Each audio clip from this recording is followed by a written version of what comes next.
আসসালামু আলাইকুম।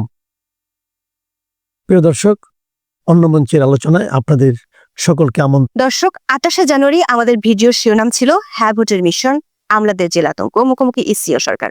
ওই ভিডিওতে আমরা বলেছিলাম সরকার ও সরকারের উপদেষ্টারা আর প্রধান উপদেষ্টার বিশেষ সহকারী ও হাড়জোড় সংবিধানের খসড়ার উদ্ভাবক আলী রিয়াজ প্রকাশ্যে হ্যাঁ ভোটের প্রচারে যে কোমর বেঁধে মাঠ কাঁপিয়ে বেড়াচ্ছেন সেটি আইনত দণ্ডনীয় অপরাধ। ওই ভিডিওর প্রচারের একদিনের মধ্যে ঘুম ভেঙেছে নির্বাচন কমিশনের। চোখ কষলে তারা জারি করেছে নির্দেশনা, সরকারকে দেওয়া চিঠিতে দিয়েছে মহা হুঙ্কার। নির্বাচন পরিচালনার জন্য দণ্ডমুণ্ডের দায়িত্বপ্রাপ্ত সংস্থাটি বলছে হ্যাঁ বা না এর পক্ষে সরকারি কর্মকর্তা কর্মচারীদের প্রচার চালানোর কোনো সুযোগ নেই। যদি চালায় সেটি হবে দণ্ডনীয় অপরাধ। ইসির এমন চিঠির পর হারাশাড়ু সংবিধানের প্রবক্তা আলী রিয়াজ নিজেদের অপরাধ ঢাকতে সুর পাল্টে ফেলেছেন।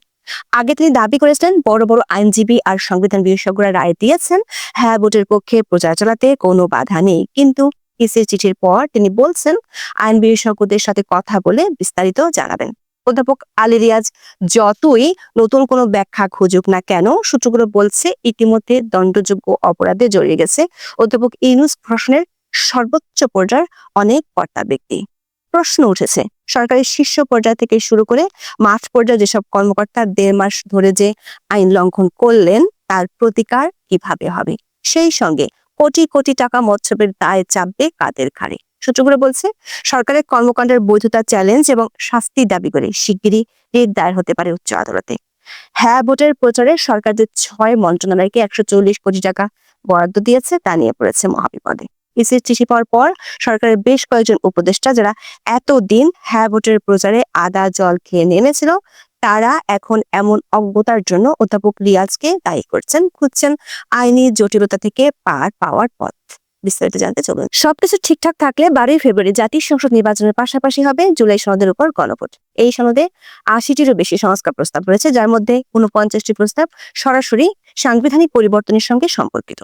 জুলাই সনদের প্রস্তাব নিয়ে সাধারণ মানুষের মধ্যে আছে ব্যাপক ধোঁয়াশা আর সুধীজনদের মধ্যে আছে ব্যাপক অসন্তোষ। সরকার তার নিজের সিদ্ধান্ত জনগণের উপর চাপিয়ে দিতে হ্যাঁ ভোটের পক্ষে কয়েক সপ্তাহ ধরে আদা জল খেয়ে প্রচার চালাচ্ছে। বিষয়টি নিয়ে প্রচন্ড সমালোচনা তৈরি হলেও এর ধার ধারতে দেখা যায়নি। উল্টো সরকারের শীর্ষ পর্যায় থেকে দাবি করা হয় তাদের প্রচার চালাতে আইনি কোনো বাধা নেই। সরকারের উপদেষ্টা থেকে শুরু করে মাঠের পুলিশ কর্মকর্তারাও চালাচ্ছেন হ্যাঁ ভোটের প্রচার। হাড়জোড় সংবিধানের খসড়া যার পরিকল্পনায় তৈরি, সেই আলী রিয়াজ তো সমালোচনাকারীদের উল্টো পরোক্ষ হুমকিও দিয়েছেন। সমালোচনাকারীরা জুলাই আন্দোলনের বিরোধী কিনা সেই প্রশ্ন তুলেছেন। প্রধান উপদেষ্টার বিশেষ সহকারী এবং গণভোট বিষয়ক প্রচার কার্যক্রমের এই মুখ্য সমন্বয়ক 24শে জানুয়ারি সিলেটে এক সভায় বক্তব্য দেন। এ সময় তিনি দাবি করেন গণভোটে হ্যাঁ এর পক্ষে প্রচার চালাতে সরকারি কর্মকর্তাদের সামনে আইনি কোনো বাধা নেই। বলেন বিদ্যমান সংবিধান, আরপিও, জুলাই জাতীয় সনদ বাস্তবায়ন আদেশ 2025 কিংবা এই গণভোট সংক্রান্ত অধ্যাদেশের কোথাও বলা নেই যে প্রজাতন্ত্রের কর্মচারীরা ইতিবাচক পরিবর্তনের পক্ষে কথা বলতে পারবেন না। প্রচারে আইনগত বাধা আছে এমন কোন রেফারেন্স কেউ দেখাতে পারবেন না। যারা এ বিষয়ে বাধা আছে বলে প্রচার করছেন তারা ভিন্ন উদ্দেশ্য নিয়ে বিভ্রান্তি ছড়াচ্ছেন। এরপর দিন সরকারের সিদ্ধান্তের পক্ষে আলী রিয়াজের বয়ান তুলে ধরা হয় দৈনিক প্রথম আলোতে। পত্রিকাটিতে ছাপা হওয়ার সাক্ষাৎকারে আলী রিয়াজ দাবি করেন গণভোটে সরকারের পক্ষ নেওয়ার সুযোগ আছে। কোনো ধরনের আইনি ব্যাখ্যা না দিয়ে ডক্টর রিয়াজ দাবি করেন গণভোটে পক্ষ নেওয়ার ক্ষেত্রে সরকারের আইনিভাবে কোনো বাধা নেই। তিনি বলেছেন এমনকি যারা এ নিয়ে প্রশ্ন তোলার চেষ্টা করছেন তারাও কিন্তু স্বীকার করে নিচ্ছেন যে আইনি কোনো বাধা নেই। দর্শক, আলী রিয়াজ সংবিধান আরপিও দেখিয়ে যে দাবি করছেন সেটি একদমই অসত্য। এটি যে মিথ্যাচার তার নতুন করে প্রমাণ হলো নির্বাচন কমিশনের আনুষ্ঠানিক নির্দেশনার মাধ্যমে। ইসি নির্দেশনায় বলা হয় গণভোটে সরকারি কর্মকর্তা ও কর্মচারীরা হ্যাঁ বা না এর পক্ষে প্রচার চালাতে পারবেন না। শুধু তাই নয়, গণভোট অধ্যাদেশ ও গণপ্রতিনিধিত্ব আদেশ অনুযায়ী সরকারি কর্মকর্তাদের পক্ষ নেওয়া দণ্ডনীয় অপরাধ বলেও সতর্ক করেছে ইসি। অর্থাৎ আলী রিয়াজের দাবি ধুলোয় মিশে গেছে ইসির এই নির্দেশনায়। আলী রিয়াজ অবশ্য এখন সুর পাল্টে ফেলেছেন। 18 জানুয়ারি দৈনিক বণিক বার্তায় প্রকাশিত খবরে দেখা যাচ্ছে আলী রিয়াজ বলেছেন সংবিধান বিশেষজ্ঞ, সাবেক বিচারপতি ও সংশ্লিষ্ট আইনজীবীদের সঙ্গে আলোচনায় এক বাক্যে মত পেয়েছি গণভোটে হ্যাঁ ভোটের পক্ষে প্রচারে প্রজাতন্ত্রের কর্মচারীদের উপর আইনগত নিষেধাজ্ঞা নেই। ইসি চিঠি পাওয়ার পর যখন সংবিধানকে আলী রিয়াজ নতুন করে জানতে পারলেন, তখন দৈনিক সমকালকে বলেছেন তারা নির্বাচন কমিশনের চিঠি পেয়েছেন, আইন বিশেষজ্ঞদের সঙ্গে কথা বলে বিস্তারিত জানাবেন। আলী রিয়াজের পাশাপাশি প্রধান উপদেষ্টার বহুল আলোচিত প্রেস সচিব হ্যাঁ ভোটের পক্ষে অবস্থান জানিয়ে তো বলেই দিয়েছিলেন, যারা গণভোট নিয়ে সমালোচনা করছেন তাদের জানার পরিধি কম। এমনকি সরকারি প্রচারের পক্ষে আইন বিশেষজ্ঞরা কোনো সমস্যা দেখছেন না বলেও দাবি করেছিলেন। ইসির চিঠির অনুলিপি 29 জানুয়ারি মন্ত্রিপরিষদ সচিব, প্রধান উপদেষ্টার মুখ্য সচিব সহ সংশ্লিষ্ট সবার কাছে পাঠানো হয়। ইসি সরকারকে ঘায়েল করছে সরকারেরই করা অধ্যাদেশ দিয়ে। ইসি বলছে, বর্তমান অন্তর্বর্তী সরকারের জারি করা 2025 সালের গণভোট অধ্যাদেশের 21 ধারা এবং 1972 সালের আরপিওর 86 অনুচ্ছেদ অনুযায়ী সরকার নিজের সর্বনাশ নিজেই ডেকে আনছে। 2025 সালের গণভোট অধ্যাদেশের 21 ধারায় বলা হয়েছে, 1972 সালের আরপিওতে যেসব কাজকে অপরাধ ও নির্বাচনী আচরণবিধির লঙ্ঘন হিসেবে উল্লেখ করা হয়েছে, সে কাজগুলো গণভোটের ক্ষেত্রে করলে একই অপরাধ ও আচরণবিধির লঙ্ঘন হবে। আরপিওর 86 অনুচ্ছেদে বলা আছে, প্রজাতন্ত্রের কর্মে নিযুক্ত কোনো ব্যক্তি কোনোভাবে নির্বাচনের ফলাফল প্রভাবিত করার উদ্দেশ্যে তার সরকারি পদমর্যাদার অপব্যবহার করেন, তাহলে সেটি হবে দণ্ডনীয় অপরাধ। ইসি চিঠিতে বলা হয়েছে, এইসব বিধান অনুযায়ী প্রজাতন্ত্রের কর্মে নিয়োজিত কোনো ব্যক্তি গণভোট বিষয়ে জনগণকে অবহিত ও সচেতন করতে পারবেন, তবে তিনি গণভোটে হ্যাঁ এর পক্ষে বা না এর পক্ষে ভোট দেওয়ার জন্য জনগণকে আহ্বান জানাতে পারবেন না, কারণ এ ধরনের কার্যক্রম গণভোটের ফলাফলকে প্রভাবিত করতে পারে। এটি একটি দণ্ডনীয় অপরাধ হিসেবে গণ্য হবে। এই অপরাধের তাহলে শাস্তি কি? আরপিওতে বলা আছে, সর্বোচ্চ 5 বছর, সর্বনিম্ন 1 বছর এবং অর্থদণ্ড দেওয়া যাবে। এসব বিধান অনুসারে প্রয়োজনীয় ব্যবস্থা নিতেও বলেছে ইসি। প্রশ্ন হলো, এই ব্যবস্থা কাদের বিরুদ্ধে নেওয়া হবে? ইসি নির্দেশনার একদিন আগেও একটি ভিডিও পোস্ট করা হয় প্রধান উপদেষ্টার ফেসবুক পেজে। এতে গণভোটে হ্যাঁ ভোট দেওয়ার আহ্বান জানানো হয়েছে। একই ধরনের আহ্বানের একাধিক পোস্ট রয়েছে কয়েক সপ্তাহে। অবাক করা বিষয় হলো, ইসি নির্দেশনা পাওয়ার পরেও সেসব পোস্ট বহাল তবিয়তে প্রদর্শিত হচ্ছে প্রধান উপদেষ্টার ফেসবুক পেজে। অর্থাৎ আইনের গরু ইসির চিঠিতে দেখা যাচ্ছে, কিন্তু বাস্তবে কোনো প্রয়োগ নেই। এভাবে সর্বোচ্চ পর্যায় থেকে আইন লঙ্ঘনের উদাহরণ তৈরির মধ্যেই অনুষ্ঠিত হতে যাচ্ছে কথিত ইতিহাস সেরা নির্বাচন। দর্শক, নির্বাচনের তফসিল ঘোষণার পর ভোটের মাঠ নিয়ন্ত্রণে রাখার পূর্ণ কর্তৃত্ব ইসির হাতে। সংবিধানের 126 অনুচ্ছেদে বলা হয়েছে, নির্বাচন কমিশনের দায়িত্ব পালনে সহায়তা করা সকল নির্বাহী কর্তৃপক্ষের কর্তব্য। ইসি চিঠির পর এখন তার সরকারকে মানতেই হবে। দেরিতে হলেও ইসির ঘুম ভাঙায় বিপদে পড়ে অনেকটাই হতবাক হয়ে গেছেন সরকারের কর্তা ব্যক্তিরা।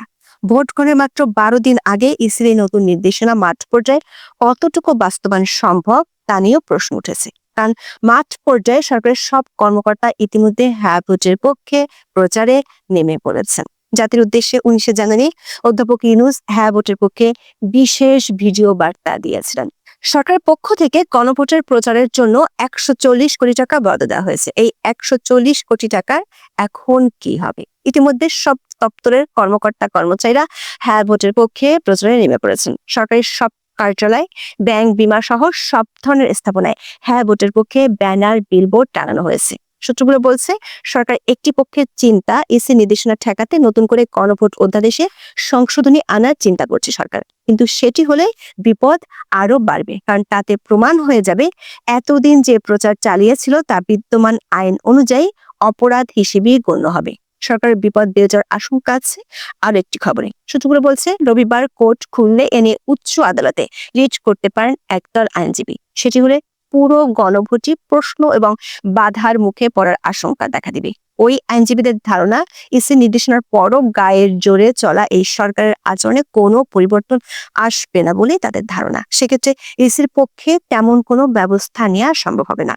আইনজীবীরা বলছেন, গণভোটে না ভোট দেওয়ার অপশন রাখা হয়েছে মানেই হলো জনগণের একটি অংশ সংস্কারের বিপক্ষে থাকতে পারে, কিন্তু রাষ্ট্রীয় তহবিল ব্যবহার করে কেবল হ্যাঁ ভোটের প্রচারণা চালালে না পাক্ষিক জনগণের ট্যাক্সের টাকায় তাদেরই বিরুদ্ধে প্রচারণা চালানো হচ্ছে।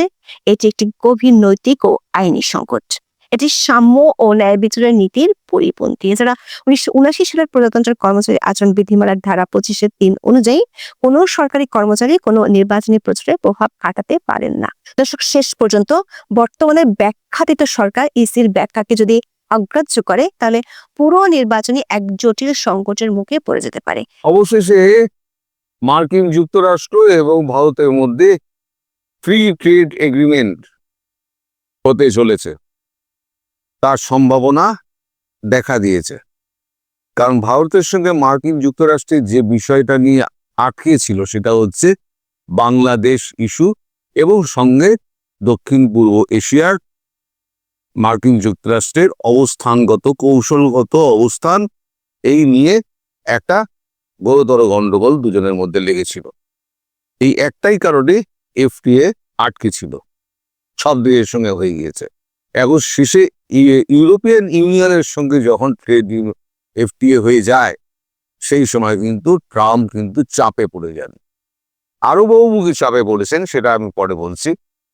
এবার সার্জিও গোরের কাছে একটা খবর এসছে। সার্জিও গোর ট্রাম্পের একটা বার্তা নিয়ে কাল রাত্রিবেলা আমাদের বিদেশ মন্ত্রী ডক্টর জয়শঙ্করের সঙ্গে দেখা করেন। দেখা করে তার সঙ্গে এই ব্যাপারে বিস্তারিত আলোচনা করেন যে মার্কিন যুক্তরাষ্ট্র কি বলছে এবং ভারত কি চায়, তার পরিপ্রেক্ষিতে ভারত কি চায়, তার পরিপ্রেক্ষিতে মার্কিন যুক্তরাষ্ট্রের বক্তব্য। তা আমাদের এখানে ইন্ডিয়া টুডেতে বেরিয়েছে, ওয়াশিংটন সফরের আগে জয়শঙ্কর মার্কিন রাষ্ট্রদূত সার্জিও গোরের সাথে দেখা করলেন। দেখা হচ্ছে বৈঠকটি এমন এক সময় অনুষ্ঠিত হচ্ছে যখন নয়াদিল্লি এবং ওয়াশিংটন কৌশলগত, অর্থনৈতিক এবং প্রযুক্তি ক্ষেত্রে সম্পর্ক জোরদার করছে। বাণিজ্য নিয়ে উত্তেজনার পর গুরুত্বপূর্ণ খনিজগুলো সহযোগিতার একটি গুরুত্বপূর্ণ ক্ষেত্র হিসেবে আবির্ভূত হচ্ছে। আমি পুরোটা আপনাদের ব্যাখ্যা করে বলে দিচ্ছি। পররাষ্ট্র মন্ত্রী এস জয়শঙ্কর বৃহস্পতিবার নয়াদিল্লিতে ভারতে নিযুক্ত মার্কিন রাষ্ট্রদূত সার্জিও গোরের সঙ্গে দেখা করেছেন। প্রতিরক্ষা, বাণিজ্য, গুরুত্বপূর্ণ খনিজ সম্পদের উপরে বিস্তৃত আলোচনা করেছেন। কারণ উভয় পক্ষই আগামী সপ্তাহে জয়শঙ্করের মার্কিন যুক্তরাষ্ট্র সফরের আগে ভারত মার্কিন অংশীদারিত্বের গতি বাড়ানোর লক্ষ্যে কাজ করছে। এই গতিটা বাড়বে কি করে সেটাই আমি বলছি।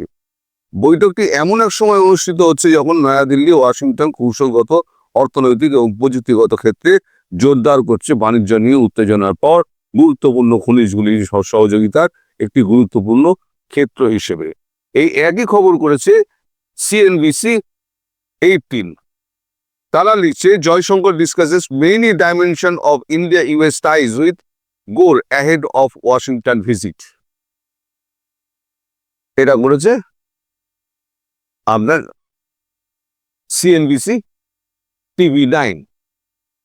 এখন এই বিষয়টা কি, এই যে বলা হচ্ছে যে কৌশলগত, অর্থনৈতিক এবং প্রযুক্তিগত ক্ষেত্রে জোরদার করছে বাণিজ্য নিয়ে উত্তেজনার পর গুরুত্বপূর্ণ খনিজগুলির সহযোগিতার একটি গুরুত্বপূর্ণ ক্ষেত্র হিসেবে আবির্ভূত হচ্ছে।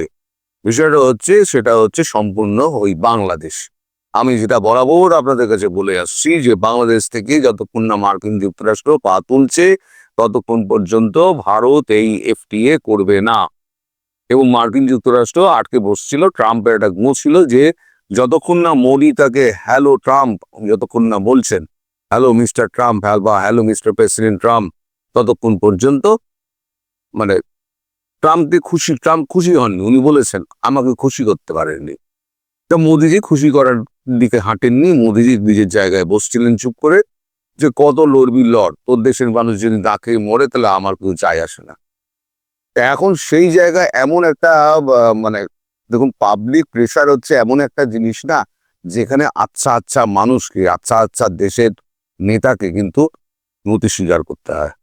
এখন আমেরিকার যে অর্থনৈতিক অবস্থা, যে এখন মূল্যবৃদ্ধি যেখানে গিয়ে পৌঁছেছে এবং খাদ্য সংকট যেভাবে দেখা দিয়েছে, তাতে কিন্তু আমেরিকার পক্ষে বেশি দিন টিকে থাকা মুশকিল। তার উপর ইউরোপিয়ান ইউনিয়ন যখন এফটিএ করে বেরিয়ে গেল, তখন কিন্তু আমেরিকার উপরে চাপটা আরো বাড়লো। ট্রাম্প আরো গাড্ডায় পড়লেন। একে তো ভেনেজুয়েলার ওই প্রেসিডেন্টের ওই তুলে নিয়ে এসে তারপরে উনি ইরানের ওপরে চাপ বাড়িয়েছেন। এবং ইরানের খবর তো আপনারা সবাই জানেন, আমি যদিও করিনি, পরে একদিন করবো কোন ইরানের খবর, কারণ ইরান একটা মোটামুটি জায়গায় পৌঁছার তখন খবরটা করব। এখন যেটা বলা হচ্ছে সেটা হচ্ছে যে একটা লিখিত চুক্তি করতে হবে, যেটা ওয়াশিংটনকে বলা হয়েছে থ্রু সার্জিও গোর, যে ভারত যেটা বলেছে সেটা লিখিত চুক্তি করতে হবে। সেটা কি নিয়ে? গণতন্ত্র, আইনের শাসন, মানবাধিকার, সহ সকল প্রকার সন্ত্রাসবাদ নিয়ন্ত্রণে দিল্লি ওয়াশিংটন অঙ্গীকারবদ্ধ এই মর্মে চুক্তি সম্পাদিত করতে হবে। সঙ্গে দক্ষিণ পূর্ব এশিয়া কৌশলগতভাবে এই চুক্তির মধ্যে থাকবে।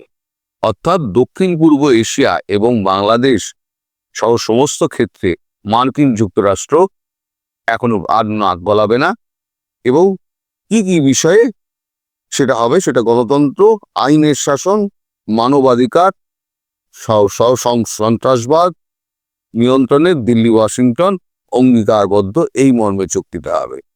দুজনের ক্ষেত্রে একটা কমন ইন্টারেস্ট কাজ না করলে এই ট্রেড ডিল হওয়া সম্ভব নয়, আর ইন্দো প্যাসিফিক নীতিতে একসঙ্গে কাজ করা সম্ভব না। এই যে এগ্রিমেন্টটা হবে, এই এগ্রিমেন্টটা হবে 10 বছরের জন্য। এটা 2026-2036 পর্যন্ত এগ্রিমেন্টটা হবে। একটা জয়েন্ট টাস্কফোর্স একটা গঠন করা হয়েছিল, কবে হয়েছিল আমি জানি না, মনে নেই। এই জয়েন্ট টাস্কফোর্সকে সুপারিশ এবং সিদ্ধান্ত অনুযায়ী 2036 পর্যন্ত এটা বহাল রাখতে হবে। এই যে এগ্রিমেন্টটা হবে সেটা জয়েন্ট টাস্কফোর্সে যে সুপারিশ এবং সিদ্ধান্ত ছিল, সেই সিদ্ধান্তগুলো অনুসরণ করে এই এগ্রিমেন্টটা করতে হবে, যেটা 2036 পর্যন্ত বহাল থাকবে। এবং আরো চাপটা বাড়ছে এই কারণে যে ভারত তলায় তলায় 50 বিলিয়ন ইউএস ট্রেজারি বন্ড বিক্রি করে দিয়েছে। একই তো মার্কিন যুক্তরাষ্ট্রের ধার বাড়ছে, এখন বোধহয় $38 ট্রিলিয়ন হয়ে গিয়েছে। তারপরে যদি ভারতের কাছে $400 বিলিয়ন ট্রেজারি বন্ড আছে। ট্রেজারি বন্ড কি, আগে একটা সুরক্ষিত জায়গা ছিল যে আমি ট্রেজারি বন্ড ইস্যু যখন করে আমেরিকা, তখন আমি ডলার দিয়ে ট্রেজারি বন্ড কিনে রেখে দিলাম, যে ওই টাকাটা আমার সুরক্ষিত, তা ব্যাংকে রাখার মতো মার্কিন যুক্তরাষ্ট্রের কাছে রইল। এখন যখন এই ওয়েপনাইজেশন মানে অস্ত্র হিসেবে যখন এই ডলারকে ব্যবহার করা হচ্ছে এবং ট্যারিফকে যখন অস্ত্র হিসেবে ব্যবহার করা হচ্ছে, তখন বিশ্বের কাছে মার্কিন যুক্তরাষ্ট্র তার কিন্তু মানে এটা বলে যে ওটা কি বলবো যে সুরক্ষা, আত্মবিশ্বাস, যেটা গ্যারান্টি, টাকা রাখার গ্যারান্টি, যেমন রাশিয়ার $360 বিলিয়ন ব্লক করে দিল। তো বিভিন্ন দেশ ভাবছে যে আমাদের যে সমস্ত এই যে ট্রেজারি বন্ডগুলো রয়েছে, এই ট্রেজারি বন্ডগুলো যদি আমাদের যে কোনো দিন আটকে দেয়, তাহলে পরে তো আমাদের টাকাটা যাবে। ফলে এই ট্রেজারি বন্ডগুলোকে ধীরে ধীরে ছাড়ো। যেমন চায়না অলরেডি 150 বিলিয়ন চায়না ছেড়ে দিয়েছে, ভারত 50 বিলিয়ন ছেড়েছে, এবং বাকি 350 বিলিয়ন এখন হাতে রেখে দিয়েছে। এটাও একটা বড় চাপ যে এভাবে যদি ট্রেজারি বন্ড যদি বিক্রি করে দেওয়া হয়, তাহলে ওই টাকাটা তো মার্কিন যুক্তরাষ্ট্রকে ফেরত দিতে হবে। ভারত কি করছে, ওই $50 বিলিয়ন যেটা ফেরত পেলো সেটা দিয়ে ভারত সোনা কিনে নিল। এই যে সোনার বাজারে এত যে চড়া দাম দেখছেন না, সেটা হচ্ছে সব ওই ট্রেজারি বন্ড বিক্রি করার টাকা। ওই যত ট্রেজারি বন্ড বিক্রি হচ্ছে সব গিয়ে সোনার ওপরে গিয়ে পড়ছে। সোনা সমস্ত দেশগুলো কিনছে, কিনে তার ভাড়ারে স্টক করছে, তার জন্য সোনার দর এই চটচড় করে বাড়ছে, এবং এটা অব্যাহত থাকবে। সোনার দর কিন্তু নামার কোনো রকম মানে স্কোপই নেই, নামবে না সোনার দর। যত দিন যাবে এটা 10 লাখ টাকায় পৌঁছে যাবে 10 গ্রাম, এটুকু জেনে রাখবেন। আরো 2-4 বছর হয়তো অপেক্ষা করতে হবে। যত ট্রেজারি বন্ড জমা পড়বে, তত ইউএস ট্রেজারি বন্ড জমা পড়বে, তত দেখবেন সোনার দর তত বাড়তে আরম্ভ করে দিয়েছে। কারণ সোনাই একমাত্র নিরাপদ স্থল বলে সব দেশ মনে করছে ইনভেস্ট সোনাতে করো। এখন এই সমস্ত যখন কাণ্ড ঘটছে, তখন ভারতের কাছে যখন অফারটা এসছে যে ফ্রি ট্রেড এগ্রিমেন্টটা আমাদের করে নিতে হবে, আপনারা কি শর্তে ফ্রি ট্রেড এগ্রিমেন্ট করবেন, তখনই ভারত বলেন বা জয়শঙ্কর বলেন যে আমাদের সঙ্গে এই যে ইন্দো প্যাসিফিক চুক্তি বা আমাদের এই যদি অন্যান্য চুক্তিগুলো যদি মেনটেন করতে হয়, তাহলে পরে এখন যেটা করতে হবে সেটা হচ্ছে ওই যে সুপারিশ যেটা করা হয়েছিল, জয়েন্ট টাস্কফোর্সের সুপারিশ এবং সিদ্ধান্ত, সেই সিদ্ধান্ত অনুযায়ী আমাদের 2036 পর্যন্ত একটা চুক্তি করতে হবে, যে চুক্তির মধ্যে ওই গণতন্ত্র, আইনের শাসন, মানবাধিকার, সন্ত্রাসবাদ নিয়ন্ত্রণে দিল্লি ওয়াশিংটন অঙ্গীকারবদ্ধ এই মর্ম ওই চুক্তিটার মধ্যে থাকতে হবে। সেটা যদি হয় তাহলে পরে ভারতবর্ষ এফটিএ করতে রাজি আছে। সার্জিও গোর বলেন, ঠিক আছে, আপনি তো ওয়াশিংটন যাচ্ছেন, আমিও আপনার সঙ্গে ওয়াশিংটন, আমি তো আপনার সঙ্গেই যাব, আমি আলাদা যাবো যদিও, একসঙ্গে আমরা ওখানে মিলিত হব এবং প্রেসিডেন্টের সঙ্গে আমরা বসে এই ব্যাপারে আমরা ফাইনাল একটা ডিসিশন নিয়ে আমরা এই চুক্তি করে ফেলবো। তাহলে পরে কি এফটিএটা হবে? তখন জয়শঙ্কর জি বলেছেন নিশ্চিতভাবে হবে। তাহলে পরে ভারত এবং মার্কিন যুক্তরাষ্ট্রের মধ্যে ফ্রি ট্রেড এগ্রিমেন্ট যেটা হওয়ার সেটা হবে, কিন্তু তার আগে যে গ্যারান্টি দিতে হবে সেটা হচ্ছে ইউনুসকে আগে ওখান থেকে উৎখাত করতে হবে।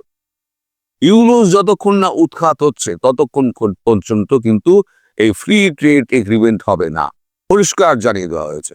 এবং সার্জিও গোর বলেছে মার্কিন যুক্তরাষ্ট্রের পক্ষ থেকে সমস্ত রকম পদক্ষেপ নেওয়া হবে যাতে বাংলাদেশের ইউনুস সরকার এবং ইউনুস যাতে ক্ষমতায় না থাকতে পারে। বাকিটুকু আপনারা যেভাবে বলবেন সেভাবে ভাবে। আপাতত এই খবর যেটা পাওয়া যাচ্ছে তাতে বোঝা যাচ্ছে ইউনুস সরকারের দিন ঘনিয়ে আসছে। ইউনুস সরকার সহ